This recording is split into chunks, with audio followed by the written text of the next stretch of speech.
penting MPG apa pendidikan? MPG apa pendidikan? Kipas angin anggaran 1 triliun. Kenapa tidak beli AC saja bapak-bapak sekalian? Kenapa harus kipas angin? Kalian pikir kita rakyat ini bodoh? Kipas angin paling murah itu hanya 200.000, kenapa bisa di markup sampai 1 triliun? Kawan-kawan kita menyerukan bahwa tambang harus tumbang. Tambang harus tumbang. Tidak boleh ada lagi tanah-tanah rakyat yang mana diambil alih oleh negara. Dan dengan entengnya mereka, para penjaga atau anjing-anjing kekuasaan, para aparat TNI dikerahkan di sana. Dengan santai mereka keluarkan bentungan mereka. Dengan santainya senapan mereka kokang. Banyak informasi yang tidak sampai di media-media mainstream. Korban-korban berjatuhan. Belum lagi masalah BBM. Ada krisis BBM di sini. Di banyak daerah sudah banyak antrian sampai lebih dari 2 km. Dan lebih menyedihkan ketika saya baca apa yang terjadi di Banyuasin. Seorang sopir truk, dia tewas kelelahan menanti antrian BBM di sana. Benar-benar banyak cacat administrasi, cacat mekanisme yang terjadi di bawah pemerintahan yang tidak mumpuni. Apa yang bisa kita harapkan bagi mereka yang punya obsesi untuk memimpin tetapi tidak memiliki kapasitas untuk mengelola? Dan saya menolak untuk mengatakan mereka adalah pemerintah. Tidak berhak mereka memerintah kita. Mereka semestinya adalah pengelola negara, mengelola semua kekayaan aset-aset kita yang kita punya, bukan justru merampoknya. Kita dirampok habis-habisan.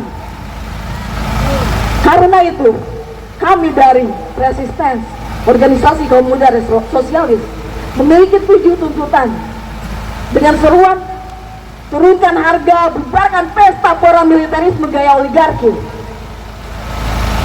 Dan di antara tuntutan itu akan saya bacakan sisi. Yang pertama, turunkan harga sekarang. Hentikan kenaikan harga kebutuhan pokok dan bahan bakar yang mencekik rakyat, karena itu semua memengaruhi kehidupan kita sehari-hari. Yang kedua, naikkan upah, naikkan subsidi untuk rakyat. Jangan hanya memberikan uang terus kepada para elit yang sudah kaya. Kita yang membutuhkan subsidi itu, kita yang membutuhkan upah yang layak. Bahkan untuk mencapai UMR saja kita tidak dapat. Yang ketiga, hentikan makan bergizi gratis dan koperasi Desa Merah Putih rezim Prabowo Gibran. Alihkan seluruh anggarannya untuk layanan publik di bawah kontrol rakyat. Kontrol kita sebagai kolektif. Harus rakyat sendiri yang mengelola apa yang kita mestinya nikmati. Lalu hapus utang luar negeri. Harus berapa lama lagi setiap kepala yang lahir di Indonesia menanggung hutang begitu banyaknya? Cukup sudah sejak zaman Orde Baru hingga sekarang. Setiap bayi terlahir semakin besar utang yang kita harus tanggung. Ini rasanya adalah penghisapan besar oleh para kreditur dan lembaga keuangan internasional. Ini adalah kapitalis finansial. Yang kelima, kita memiliki 4 tuntutan anti militerisme. Kita lihat sekarang militer ada di mana-mana. Bahkan konsep dari anak-anak kita, mereka dilatih untuk memukul kita. Diciptakannya konflik horizontal. Satu orang dari satu kampung masuk dilatih di komite cadangan, lalu kembali ke kampung untuk memukuli saudaranya sendiri, keluarganya sendiri. Salah satunya adalah bubarkan komando teritorial. Ini tuntutan sudah berpuluh tahun, 27 tahun lebih.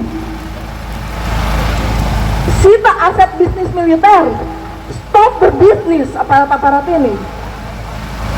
Bahkan gak cuma militer, para aparat kepolisian dengan yayasan-yayasannya dan segala macam, mereka turut merompok kita bersama-sama. Selain itu, tangkap, adili dan penjarakan jenderal pelanggar HAM. Siapa itu? Kenapa pelanggar HAM harus jadi presiden kita? Masuk akal enggak? Siapa yang pilih? Dan sekali lagi, kembalikan militer ke barak, bukan tempat mereka di ranah-ranah sipil. Harusnya mereka ada menjaga teritorial, perbatasan kedaulatan negara, bukan di sini. bukan memukuli anak-anak bangsa, memukuli mereka yang memberi makan mereka. Lalu yang keenam, nasionalisasi migas dan industri strategis. Bangun industrialisasi nasional di bawah kontrol buruh dan rakyat. Itulah negara yang kita idam-idamkan. Sebuah negara di bawah kendali para kelas pekerja dan rakyat, bukan oleh segelintir elit 1% yang hanya tahu menikmatinya, tidak tahu bagaimana mengurusnya, tidak tahu kebutuhan rakyat di bawah. Lalu yang ketujuh adalah rampas harta koruptor dan konglomerat pengemplang pajak. Betapa banyaknya kan kasus-kasus besar, bahkan yang terakhir Jampitsus. Oh, luar biasa, tiba-tiba damai. Ada apa gerangan? Banyak hal yang gak beres kan? Harus kita apakan? Harus kita apakan mereka itu, para koruptor. Sementara mereka yang mengambil kayu bakar di hutan bisa tiba-tiba dihukum 2 tahun hanya untuk kebutuhan sehari-harinya. Yang mencuri ubi langsung dihukum. Nggak apa-apa hati kalian, nggak apa-apa hati kita, remuk luar biasa.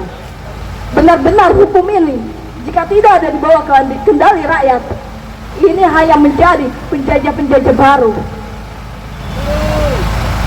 Karenanya ini kami rangkum dengan ekonomi di bawah kontrol rakyat untuk kesejahteraan rakyat, bukan untuk para jenderal, pejabat, dan konglomerat.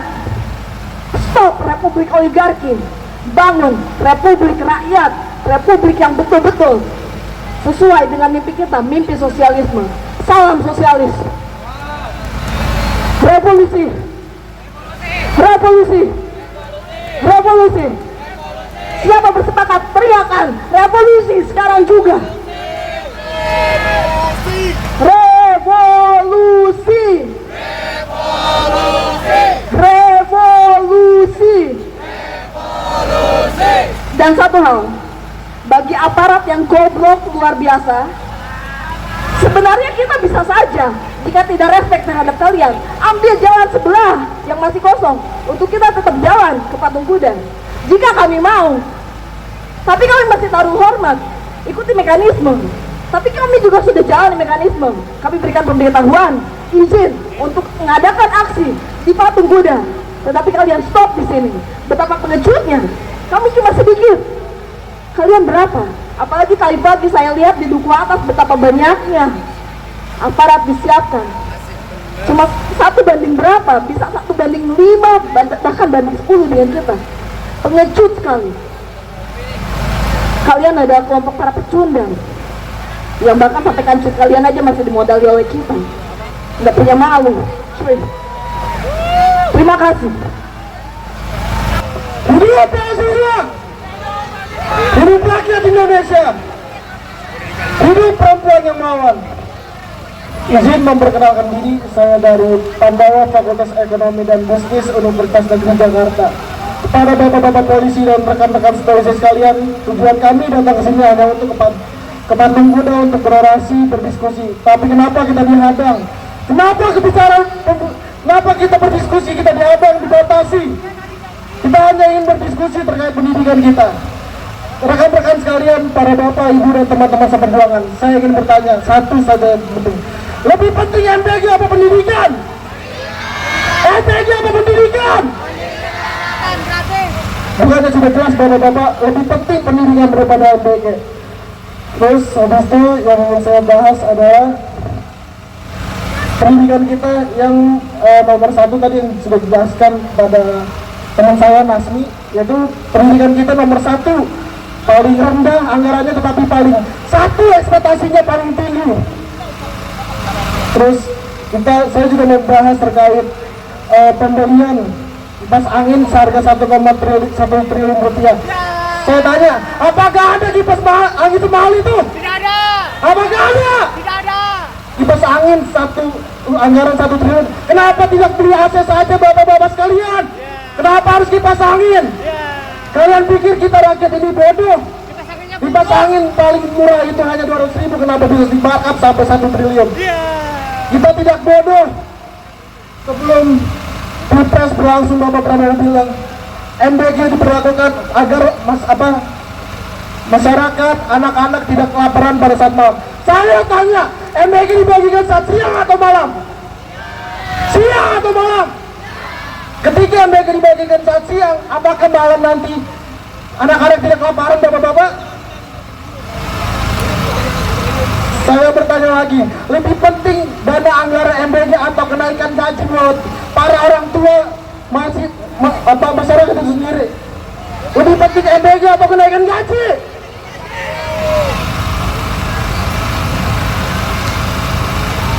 Kiranya bapak-bapak polisi ini paham, meskipun saya tahu mungkin bapak-bapak ini juga ingin berorasi, ingin membela masyarakat, tapi terhalang oleh seragam, saya maklumi.